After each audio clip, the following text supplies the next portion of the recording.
అందరికీ నమస్కారం.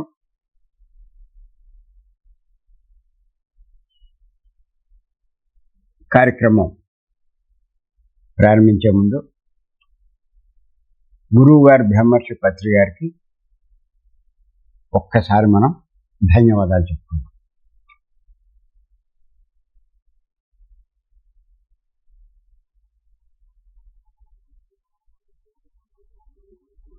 మనం గత కొన్ని రోజులుగా ఉపమాన ధ్యాన సందేశాలు చెప్పుకుంటున్నాం. ఈరోజు ఇంకొక ఉపమానం గురించి చెప్పుకుందాం. రాసుకొని పెట్టాను.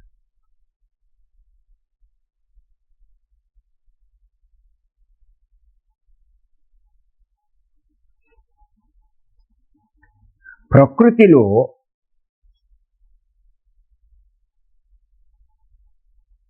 కాయ పండాలంటే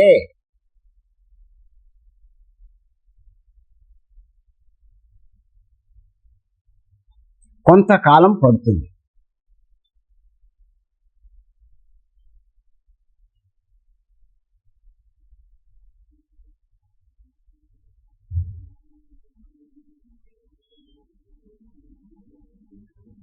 అలాగే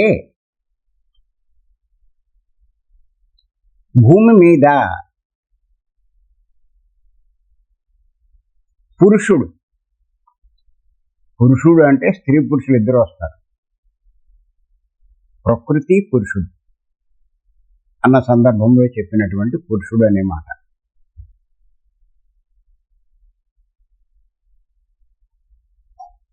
అలాగే భూమి మీద పురుషుడు ధ్యానం ద్వారా పండితుడు కావాలంటే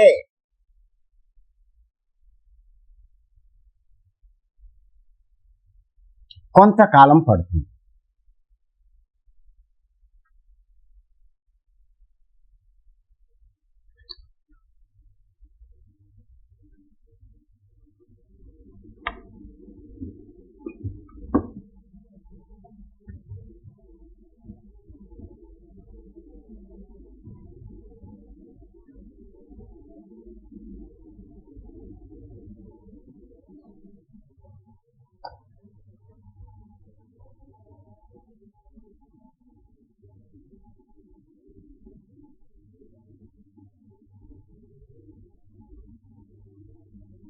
దీని గురించి కొంచెం వివరించుకుందాం.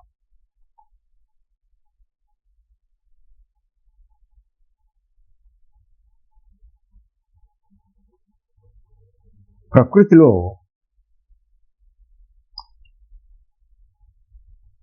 ఓ చెట్టుకి ఒక కాయ కాసింది అనుకున్నాం.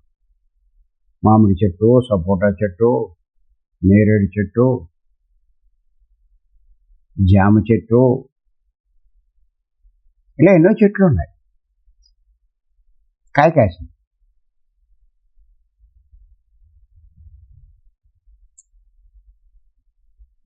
అది పండితేనే ఉపయోగం ఉంటుంది ఎవరికైనా.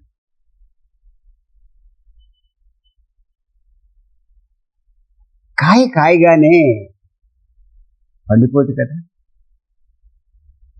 అది పండాలి అంటే, అందరికీ ఉపయోగపడాలి అంటే, అది అందరికీ లాభం కలిగించాలి అంటే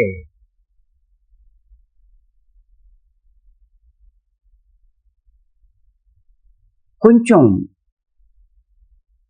సమయం పడుతుంది, కొన్నాళ్ళు పడుతుంది.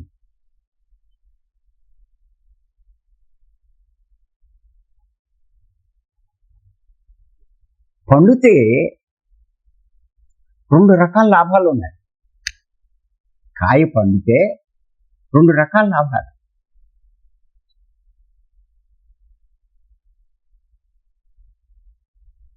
ఒకటి, భూమి మీద ఉన్నటువంటి జీవుల ఆకలి తీరుస్తుంది.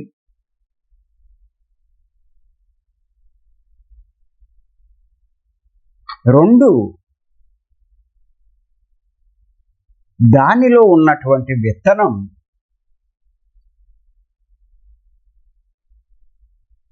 పునరుత్పత్తికి ఉపయోగపడుతుంది. అంటే ఇంకో మొక్క తయారవడానికి అది ఉపయోగపడుతుంది.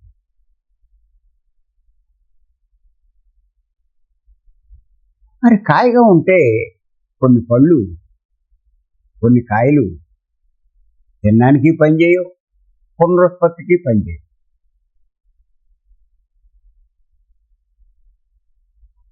చేత పండాలి,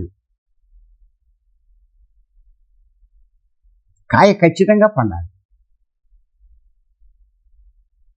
కాయలే ఉంటే ప్రయోజనం. కానీ కొంతకాలం పడుతుంది.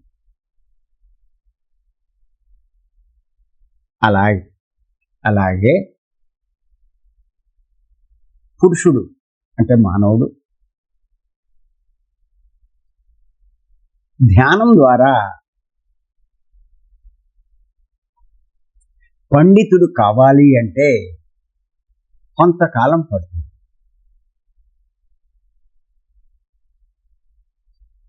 ఇక్కడ పండితుడు అంటే గుర్తుపెట్టుకోండి, జ్ఞానంలో పండినవాడు.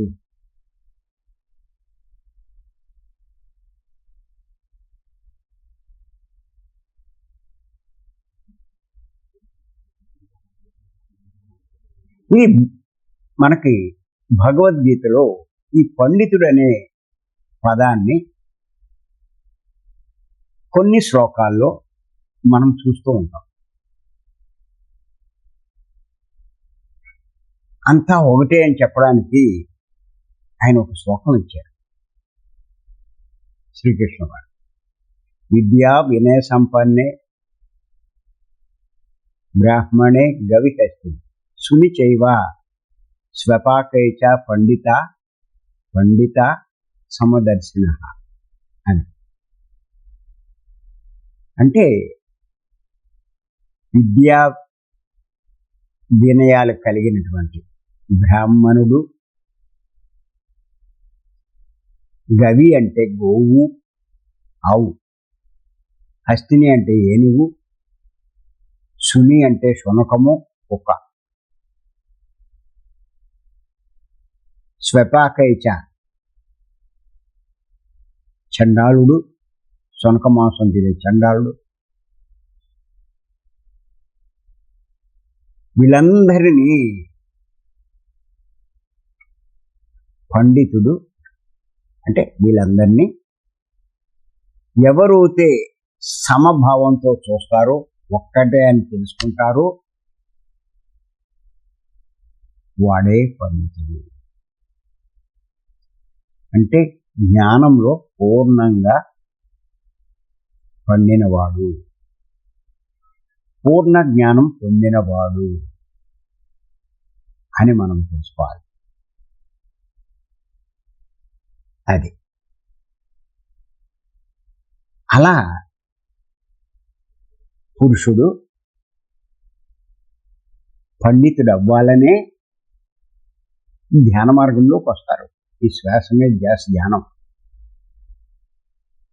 ధ్యానాన్ని మొదలెడతారు, ధ్యానాన్ని చేస్తారు.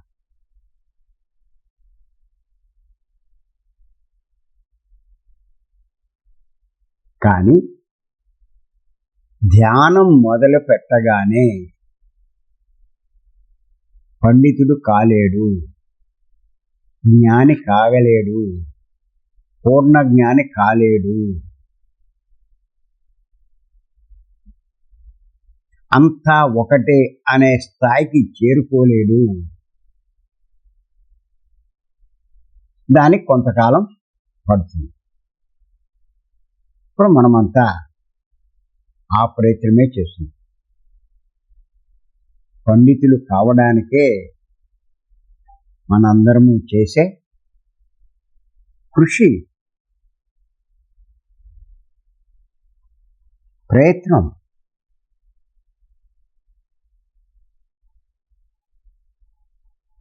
మనందరి తపన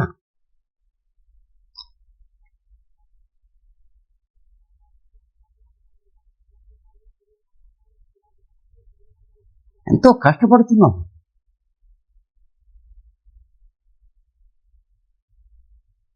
అన్నీ వదిలేసి భోగాలు, సుఖాలు, సరదాలు అన్నీ వదిలేసి పండితులు కావాలనే, అంటే జ్ఞానంలో పూర్ణంగా ఎదగాలనే, పూర్ణ జ్ఞాని కావాలనే. ఎందుకు? పూర్ణ జ్ఞానే పూర్ణాత్మ కాగలదు, జీవిత లక్ష్యాన్ని సాధించగలదు. ఆ ప్రయత్నం చేస్తున్నాం మనం. ప్రతి ఒక్కరిలో ఎంతో మార్పు వచ్చింది, చూస్తున్నాను నేను.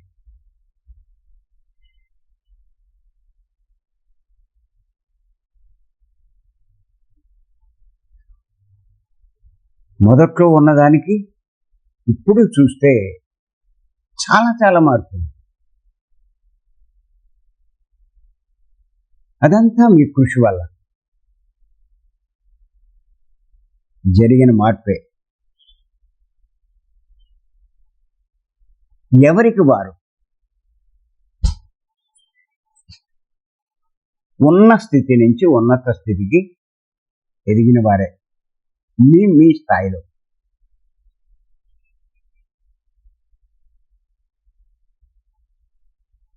ఇంకా కొంతమంది చేసిన విశేషమైన కృషి వల్ల కొంతమందిని అధిగమించేయచ్చు కూడా.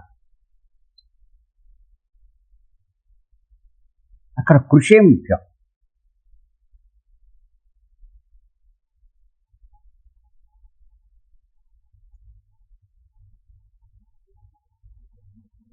ఎవరు కృషి చేస్తాడు? శ్రద్ధ ఉన్నవాడు, తానెవరో తెలుసుకున్నవాడు, తన లక్ష్యం ఏమిటో తెలుసుకున్నవాడు,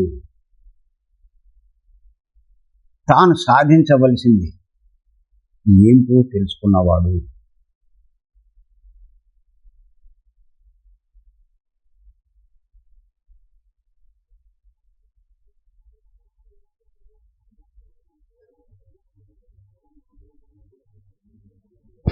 శ్రద్ధతో పాటు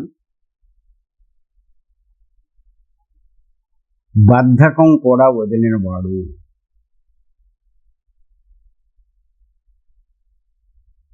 గుర్తుపెట్టుకోండి,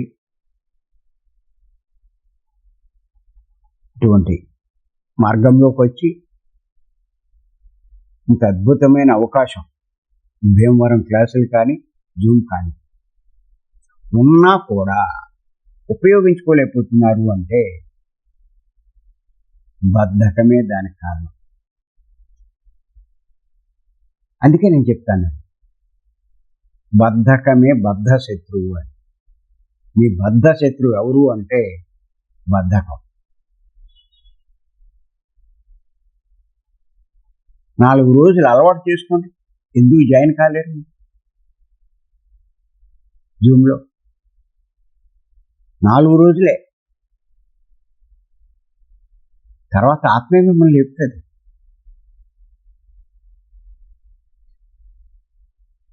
అది అలవాటు కాకపోతే ఆత్మ మిమ్మల్ని లేపినా కూడా బద్ధకం లేవనివ్వదు. అది 4 రోజులు అలారం పెట్టుకోండి, 5వ రోజు నుంచి అలారం తీసిపడేయండి. గంట కొట్టినట్టుగా మీరు లేచిపోతారు. ఆశ్చర్యం వేస్తుంది.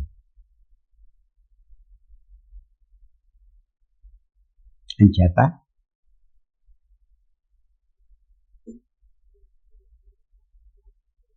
పురుషుడు అంటే మానవుడు ధ్యానం ద్వారా పండితుడు కావాలి అంటే కొంతకాలం పడుతుంది. ఎప్పుడు అయితే వాడు జ్ఞానంలో పొందుతాడో, పండితుడవుతాడో, వాడి వల్ల 2 రకాల లాభాలు ఉంటాయి. ఒకటి, వాడి కర్మలన్నీ దగ్ధం చేసుకుని మోక్షాన్ని పొందుతాడు. 2, వాడు పొందిన జ్ఞానాన్ని అందరికీ బోధిస్తూ వారిని కూడా మోక్షం పొందే ప్రయత్నం చేస్తాడు. అంటే పండితుడవుతే వాడికి లాభమే, వాడి ద్వారా ఇంకా ఎంతో మందికి లాభం. ఎంతో మందిలో ఉన్నటువంటి అజ్ఞానాన్ని తొలగిస్తాడు. ఆ అజ్ఞానం వల్లే కదా దుఃఖపడుతున్నారు. ఎప్పుడైతే అజ్ఞానం తొలగిపోతే దుఃఖమే ఉంటుంది.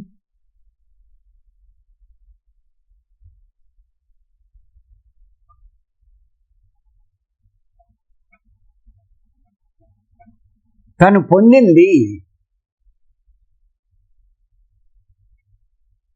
తన తర్వాత వారికి అందిస్తాడు.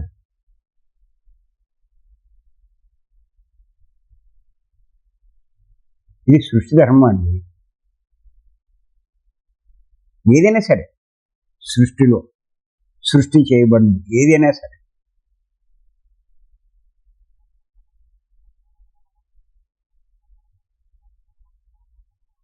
అది అంతరించే లోపు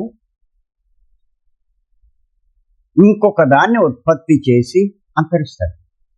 మీరు జంతువుల్లో అయినా సరే, పక్షుల్లో అయినా సరే, క్రిమి కీటకాల్లో అయినా సరే, వృక్షాల్లో అయినా సరే, మానవుల్లో అయినా సరే చూడండి. తల్లి గర్భంలో జన్మ తీసుకున్నాడు.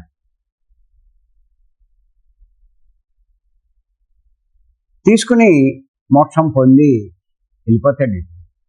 వెళ్ళడు. వాడు ఎలా భూమి మీదకి వచ్చాడో అలా మరికొంతమంది భూమి మీదకి వచ్చే ప్రయత్నం కూడా చేస్తాడు. అంటే వీడు సంసారం చేస్తాడు.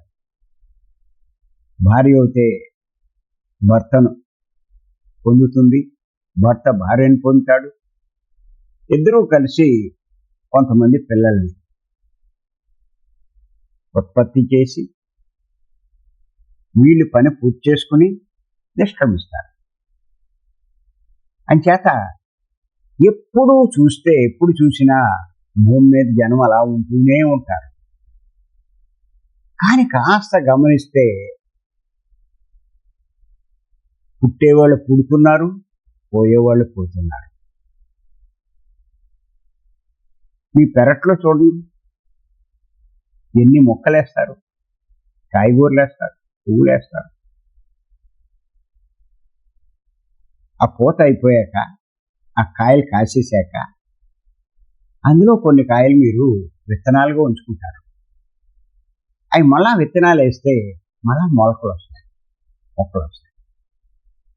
చేత అది అంతరించిపోదు, ఎప్పుడు అలాగే ఉంటుంది.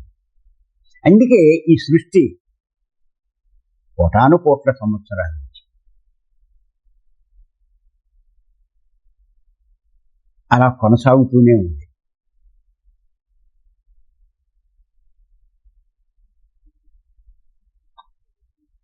అందుకే పత్రిక చెప్తారు,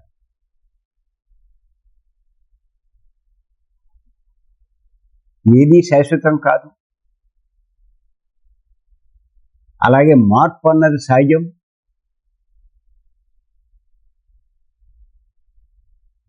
అది ప్రకృతి ధర్మం. మార్పు లేకుండా ఉండదు.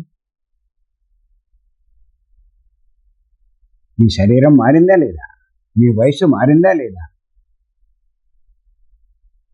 మీ అభిప్రాయాలు మారాయా లేదా, మీ అలవాట్లు మారాయా లేదా, నీ మాట్లాడే పద్ధతి, నీ ఇష్టాలు మారాయా లేదా, నీ జ్ఞానం మారిందా లేదా?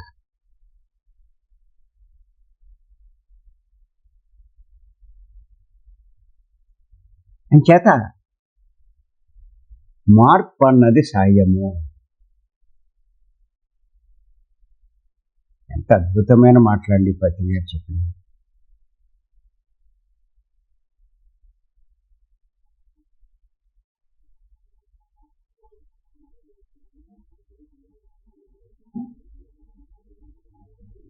అంచేతే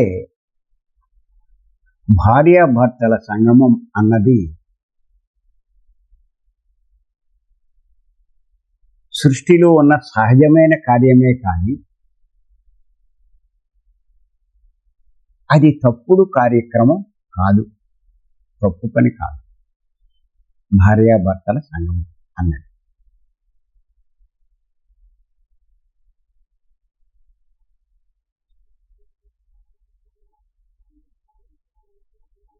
ఈ సృష్టిలో ఉన్న ఏర్పాటు. సృష్టి కొనసాగాలని, సృష్టి ఆగిపోకూడదని, మత్స్య జాతి నుంచి మానవ జాతి దాకా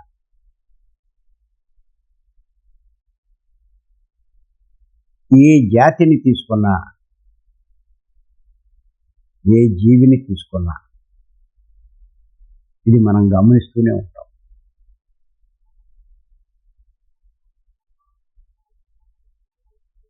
అందుచేత గుర్తుపెట్టుకోండి,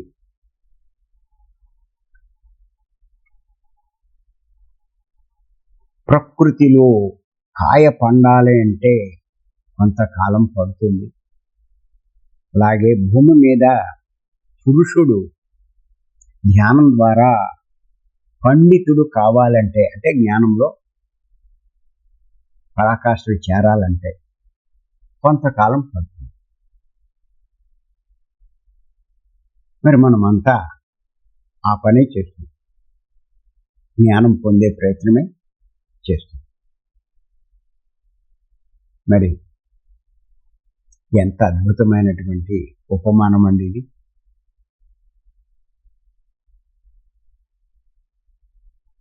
చాలా అద్భుతమైన ఉపమానం.